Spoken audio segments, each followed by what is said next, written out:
Predstavte si, že vás jedného dňa navštívi smrť.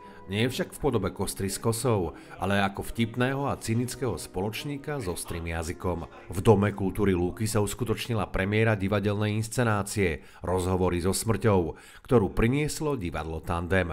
Autorom a režisérom predstavenia je Martin Michael Benčič, ktorý sa rozhodol spracovať jednu z najzásadnejších tém ľudskej existencie – smrť v netradičnom, ironickom a zároveň humornom podaní. Výsledkom je dramatická čierna komédia, ktorá balansuje na hranici sarkazmu, hlbokej filozofie a situačného humoru. Je tam veľmi veľa vecí zo života, takže má to veľmi veľa autobiografických prvkov a je pravda, že v podstate naozaj, keď príde nejaké to úmrtie v rodine, tak je to silná téma.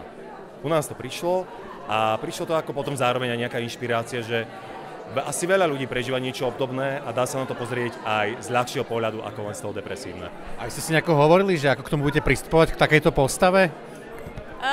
Je pravda, že moje predstavy boli úplne iné, než ktoré mal pán režisér, takže ja som ju chcela pôvodne mať takú vážnejšiu a pán režisér teda povedal, že nie, že má to byť vtipná postava. Režisér a autor predstavenia Martin Michael Benčič priznal, že myšlienka na inscenáciu v ňom zrela takmer 2 roky, pričom samotné štúdium materiálov o smrti mu zabrala ďalší rok. Čo bola najväčšia inšpirácia, boli skôr francúzske komédie, lebo oni sú špecifickí tým, že urobia vlastne nejakú vážnu tému a tu prehodia do úplne niečo vtipného, že síce zanechajú tam vážnosť, ale zároveň sa na tom zasmejeme, že je to taký smiech cez slzy, ale zároveň taký odľahčujúci.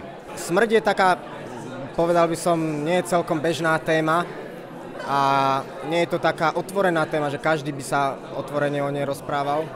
Skôr tak tabu by som povedal v našej spoločnosti a práve aj touto hrou sme sa to snažili priblížiť ľuďom, nech sa neboja a nech sa troška otvoria to. Premiéra predstavenia priniesla publiku širokú škálu emócií od smiechu až po chvíle zamyslenia. Diváci ocenili nielen originálny scenár, ale aj schopnosť predstavenia priblížiť tému smrti z iného uhla pohľadu.